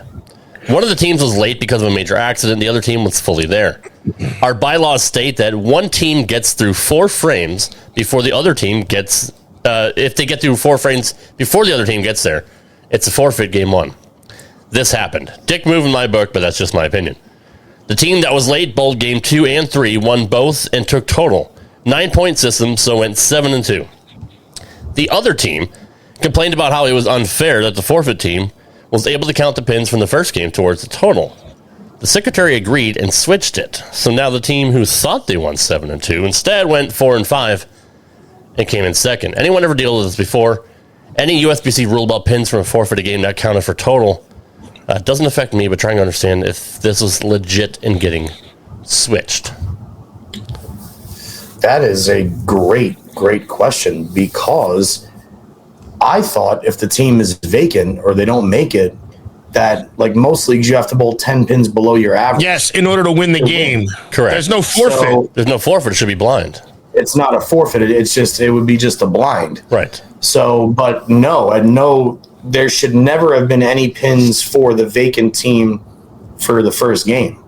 Their total pins should only accumulate starting in game 2. So the kid that wrote in is 100, in my eyes, 100% correct, because the late team only gets pins for games 2 and 3. So even if they win games 2 and 3, they have absolutely no chance of winning. Why did they have the rule that it's a forfeit though?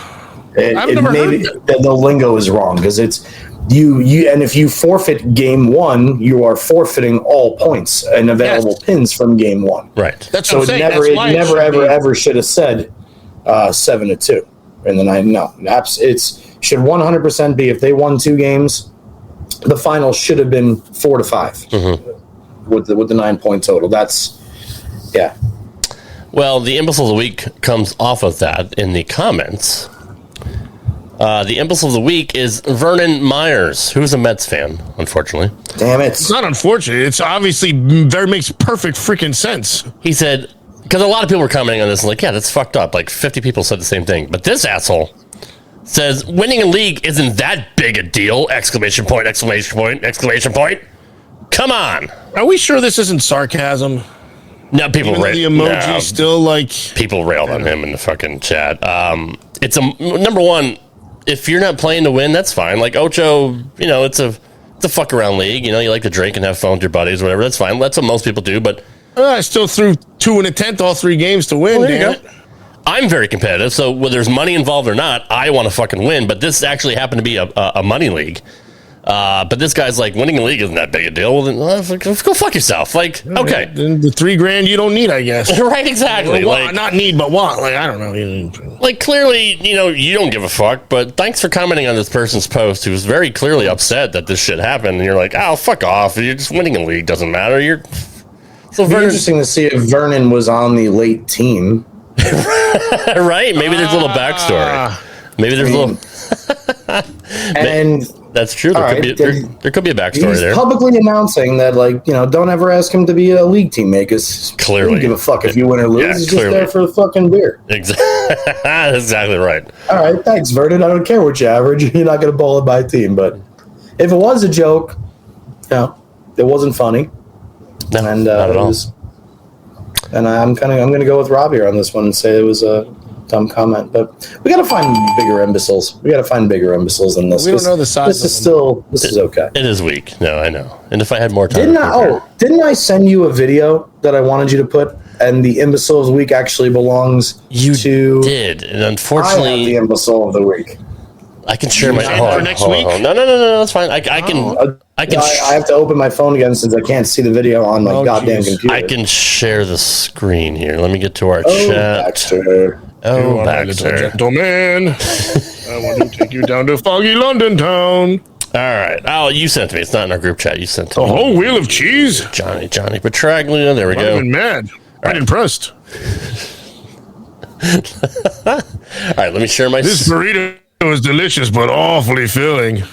Let me share my screen if I figure out how to do that. Add source. Nope, that's not Hello, neighbor. Meanwhile, he throws out the entire burrito. Yeah. How can it be filling? You took one. That was a tremendous spill you took right there. There we go. I saw that. That was a terrific little spill. That's quite a raspberry. Let's see if I can pull this up here. Yes, this is a string pin post. It might be a little bit hard to see. I don't know if I can make it any bigger. But look at that. Fucking pin. I try to make it bigger every night. It doesn't work. I'm trying to blow it up, Johnny, but I don't think I can. Is that possible? Same thing. Every night I try and it doesn't work. Hold on, let me take the chat off. That'll make it bigger. Why does it look like the 10 pin fell an hour and a half later? Because it did. By the string. Yeah, and it wasn't when the 6-pin lays in the channel. Yeah, it wasn't a 6-pin. The string drags it back into the pit, and it nicks the 10-pin. Oh, that's great. So this goes back to the question I had a few weeks ago when there was a rumor that USB-C was going to start certifying string pin lanes. Well, they came out and said last week or so that they will be doing it this year. And we're going to get plenty of shit like this. Here. Yeah, it's the number one thing that'll make me not bowl in a bowling alley. Like I said, I've already bowled on string pins on lane 5 in Bones Elite training back in New Jersey. Right. It doesn't even sound like bowling to me. It's like, it would be like, to me, this is what I'm a sound guy. So like what I mean by that is the sound of pins falling, it makes me happy.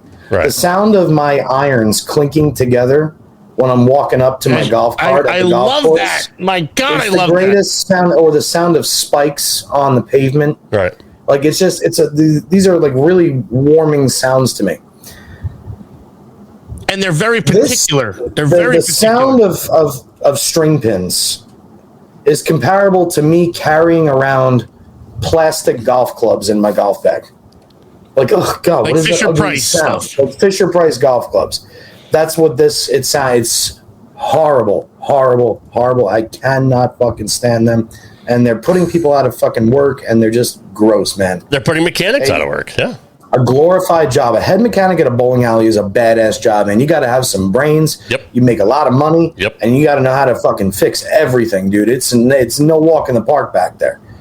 But that's technology, I guess. Just how many mechanics did they have at one time, like back in the day, and like say Carolier, when there's so many fucking lanes?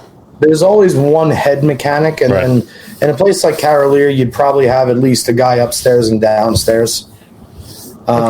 Obviously, for special events, there'll be more mechanics on hand, but typically, you need one head mechanic and one assistant mechanic in the back, and you can pretty much do whatever you need to. Tammy says all I picture is shit getting all tangled up. And you know what's funny about it, Tammy, is when it does, and it does get tangled, and the pins can't get sucked back into their slot, guess what happens? They all drop. And then they keep dropping, and they keep dropping until they untangle themselves. Can you imagine that shit? 2 times, sometimes 12. Can you imagine on TV, like, fucking Belmo wants a re-rack, and they all just fucking fall out of the sky? It's like Christmas lights, it feels like. Yeah, you're taking a C-rated production and making it a D-rated one. It's embarrassing. I mean, this is a stupid question. Obviously, it's foresight, but I mean, like, if it was X-rated, I'd be all for it. Do you really think that we could see a PBA tournament with string pins, like a TV show? They might do a specialty event. You wouldn't see it being a normal thing, like.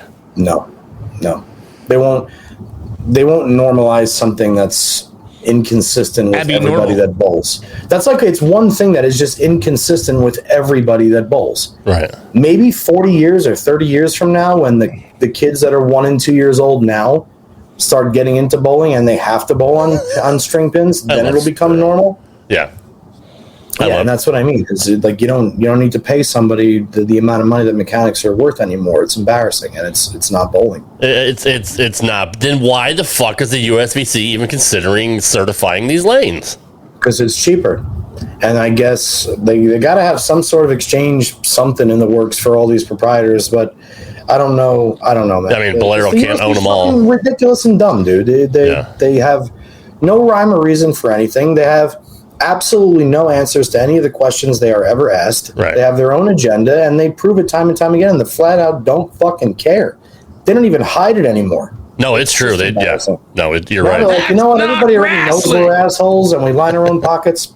Okay, we may as well just do it out in public now because they can't do shit about it. Oh, I wonder why. Yeah. This is wrestling. Huh. I don't know what that is. South Park. Can you imagine if the USBC Masters says, yeah, we're just going to fucking go to a string lane for the fucking Masters? Mm-hmm. The PBA won't be able to do shit about it. Like, and they'd be comparable to. They want to. It'd be comparable to telling all 350 participants that flew out to your one tournament a year, oh, by the way, when you get here, you can't use these 6 balls. Sorry, we didn't tell you last week before you traveled here. Right. Oh, wait, they did that already. And their head and their leader is just about as bad as they get. No, he's an idiot. He's just about as bad as they get. And It's I don't unfortunate. give a fuck if he's a nice guy or not. He's fuck fucking him. killing our sport, and it's disgusting. And the PBA commissioner, he's not that far ahead of him. The commissioner is out on an island all by himself, but he is at least a brilliant man who actually does love bowling. So I don't want to shit on Tom Clark nearly as much as I do Chad, because at least Tom tries to do something once in a while. You're right. Somewhat of a friend. He definitely is. I'll tell you right now, don't ever try and tell Tom Clark he's wrong. Yeah. He'll crucify you. Yeah. He's one of those people that you have to accept that even if he's wrong, he's still right. And as long as you're okay with that, then you can get along with Tom, because he does bring some intelligent conversation. But Chad, it's like it's like literally talking to the wall. It's embarrassing. Is Chad, is his position something that's voted on, or does somebody above him have the position to fire him? Who appoints him? Well, there is nobody really above him, and Okay. I don't know. I'm not going to lie to you. I don't know the USBC. Yeah, I don't know either. I just thought you would know. I will tell you this: Chad Murphy was the head of USBC out of fucking nowhere. Right. It's not like when Corey Dykstra.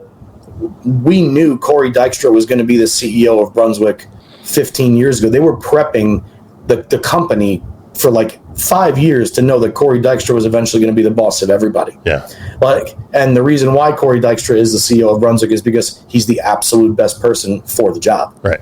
And that seemingly didn't happen in USBC, because there are a lot of people involved with the USBC that have brilliant bowling minds and that are way, way better fits for that title. So this is definitely some screwy. And Ocho, it's showing. You okay, Ocho? At this pace, there'll be no bowlers left in another 10 years. I mean, you're absolutely right. They're not doing anything to grow the sport. They're just, I don't know. Is that your windscreen? Yeah, something happened. He had a stroke or seizure or something. I don't fucking know what happened. Bottom of 9, they're down by 1. Lead off single by Rizzo, and there's life for the Yankees. I got nothing else to root for anymore. Damn it. No, that's true. It's true. Celtics are winning, though. That's a good thing. How'd Bird do?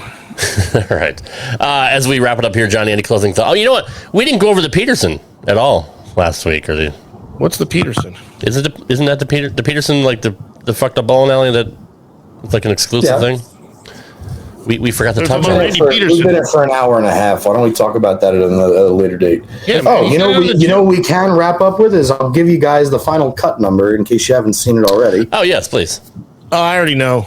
42nd seed went to Sam DeWitt at plus 307, tied with Wesley Lowe. Okay, so he didn't move at 307. Okay. Called it. I'll read them out for you.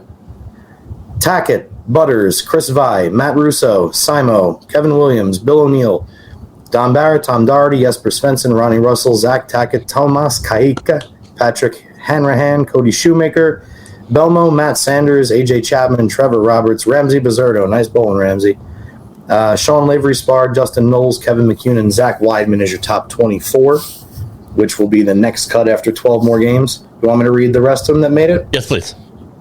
Chris Barnes, William Berggren from Nazio, Sweden, Marshall Kent, Cortez Schenk, Sam Cooley, Tommy Jones making a late charge, Nice. Nick Pate, BJ Moore, Zeke Bate, Nick Pate, BJ Moore, Zeke Bate, Brandon Runk, Old School Palermo, Killian Kilpatrick. That's a great What name. Badass name. That's that a great is. name. Yes, it is.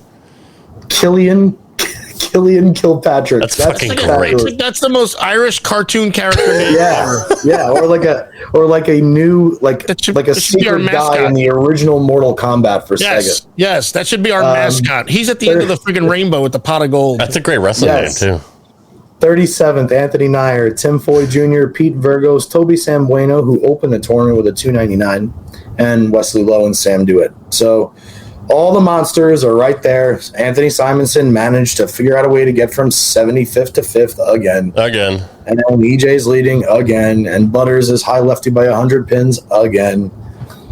Yeah, I mean, Butters is knocking on the door again. Butters is, averaging 231. EJ's averaging 232. That's strong for 24 games, especially when we see the difference between pairs, like the aforementioned 146 from Belmo and then the 270. I gotta throw in who I would like to see do well this week is Bill O'Neill. Yeah, and he's been going through a lot of shit. We're trying to figure out these lanes and what to do, and he's been somewhere in the top 10 all week long so far. So And plus, Bill has a great history at Cavalier Lanes. He's won several events there.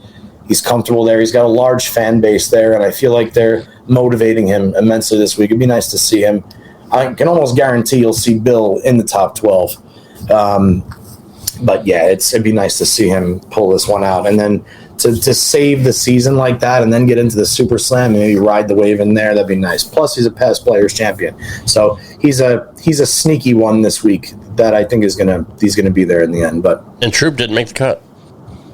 Yeah, that's like we said, and neither did Prather. Yeah. Again, it's the strangest thing. It really is. Runner on third, one out. Runner on third, one out to tie the game. All right. They won't do it. Real quick, Johnny. Yeah. I know you got to go. Just real quick.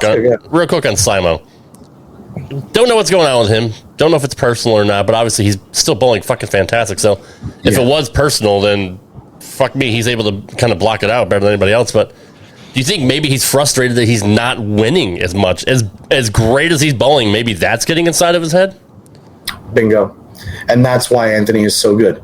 Anthony expects to win every single tournament he enters. And right now, Anthony cannot believe that he's not the best bowler in the world. It's pissing him off, I think. That's just because that's the mark of a champion. He's like, I'm having one of the greatest PBA seasons in history, and nobody's even looking at me for Player of the Year. Yep. Then even if he wins this one, they won't even look at him for Player of the Year.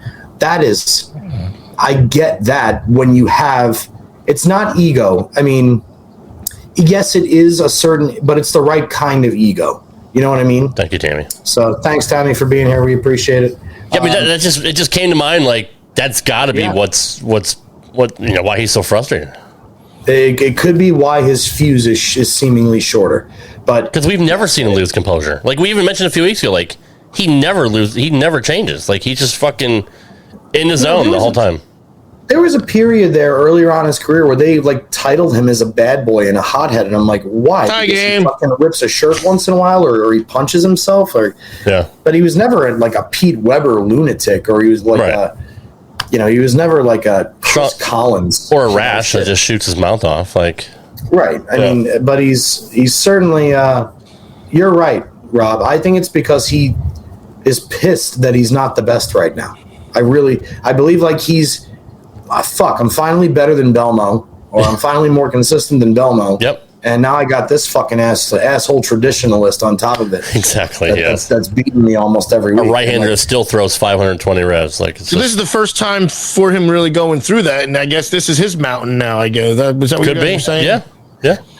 Where we're trying to dissect what we think has led to Anthony's seemingly more, his attitude more lately, and we think it is residue of the fact that as exceptional as he's been bowling, he's still not winning as much as one other guy. But he's still fifth. He's still top 5, top 10 every fucking week. Like, the top 10 every week. He's in contention. He's always there to. He's got a chance. He's always giving himself a chance. He's always on the dance. And he won a major. So I mean, I get it. It's just, and it sucks. But you want a guy like that on your team. Like that's just, those are the cream of the crop. I kind of wonder what the 50th ranked dude is thinking. Like, man, I haven't made one show yet. I've made only a handful of cuts. I'm even as far as money spent and money earned. Like and this guy thinking about freaking.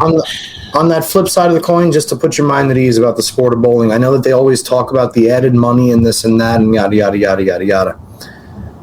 The guy that's 15th on the money list, do you know how much money he's earned this year? Hold on. 10 grand? I'm joking. Fuck you, I hope I'm wrong. That's all I want to say. I hope I'm wrong. Right. $29,000. Oh my God. That's it. Huh? Is 15th on the money list. Wow. That means 79% of the money earned on tour this year is comprised in the top 6 bowlers. And obviously that doesn't count like sponsorship money and all that shit too. But I mean, like that's prize money. That's prize money, which is that's weak, dude. Like it's. Could you imagine being 15th on the money list and they told you at the end of the year you're $29,000, and the government takes half, or 30%, 40% of it. Well, they're not even that much of a tax bracket, really. Plus your expenses. Somebody that has to do the conversion as soon as you go back over the river. Wouldn't you say it costs more to fucking to be in the tour than what you're winning? They're not. We've even had this debate. They're not doing it for the money. Like, clearly. For love of the game. They're doing it for the prestige in hopes that there'll be enough money earned to continue doing what they want. Right. They're still That's good why at the it. guys They are can out do the it. ball in the PTQ this week or all season long because they're trying to get in the top 50 in points. Well, that's why I asked about that kid Joe Grondin. Yeah. If Joe Grondin stays in the top 50 or Toby Sambueno, okay, their life changes a little bit because here's what now has to happen. If they have a full-time job, which they obviously don't because they're out on tour every week, now they have at least a full-time job where they have an opportunity to make money without having to complete a task for the opportunity to make the money. But then they have to figure out what they're going to do for the rest of the time because if they come out and they're 15th on the money list and they earn $29,000, that means they probably only cleared about $9,000 for the swing.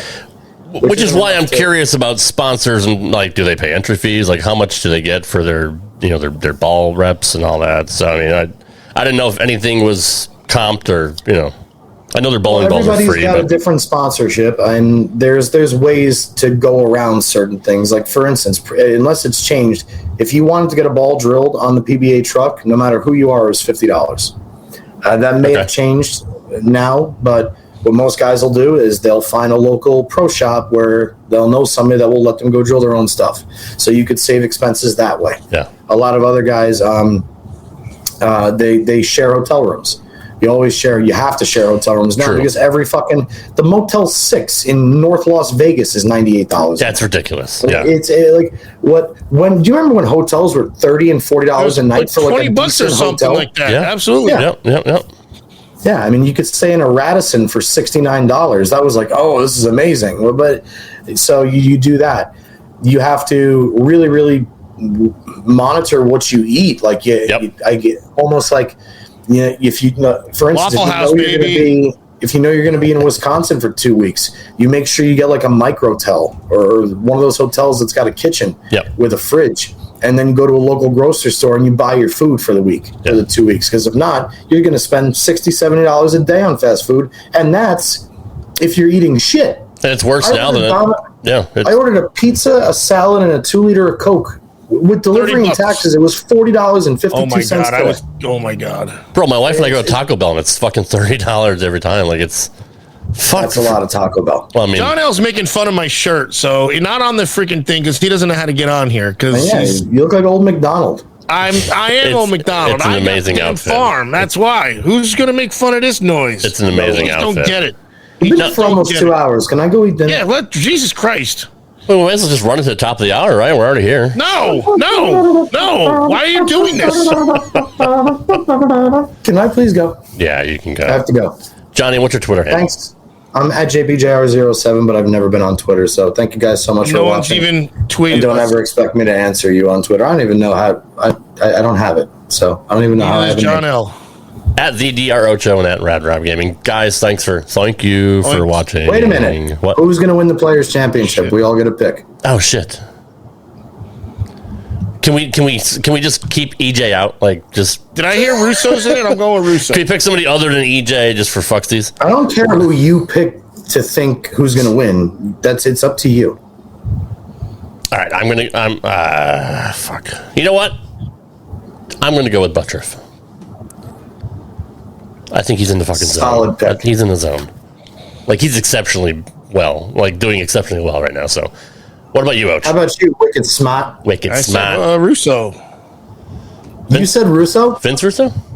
Yeah, didn't I hear he was up there? We got to pick for the local guy. Matt Russo, number from Fairview Heights, Illinois. I swear to God, yeah, he's from Jersey, though. Okay.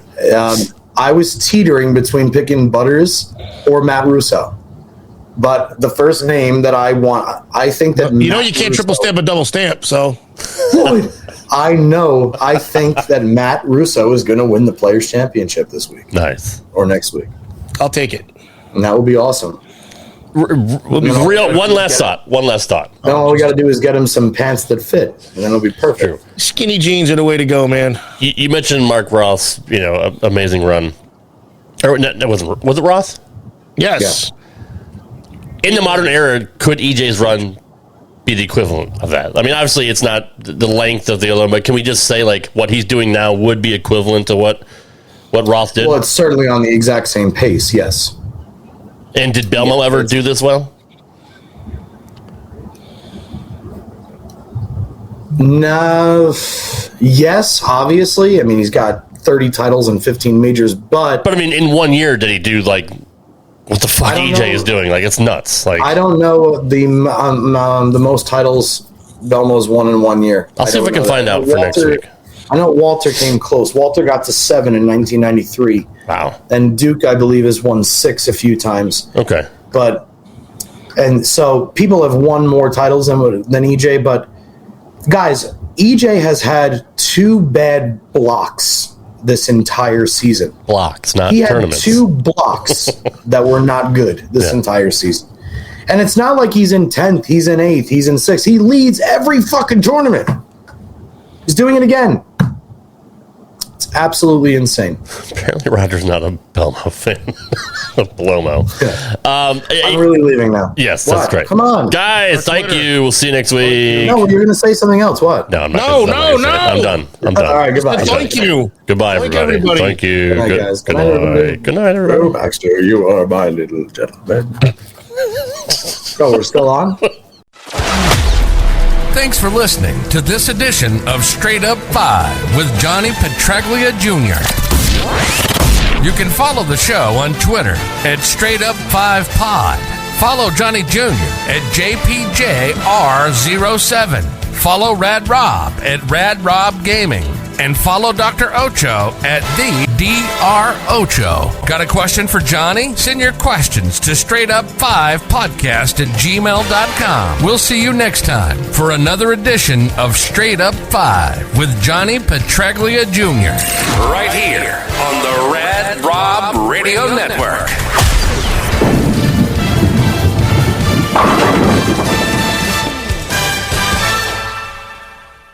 Hello, it is Ryan, and we could all use an extra bright spot in our day, couldn't we? Just to make up for things like sitting in traffic, doing the dishes, counting your steps, you know, all the mundane stuff. That is why I'm such a big fan of Chumba Casino. Chumba Casino has all your favorite social casino-style games that you can play for free anytime, anywhere with daily bonuses. So sign up now at ChumbaCasino.com.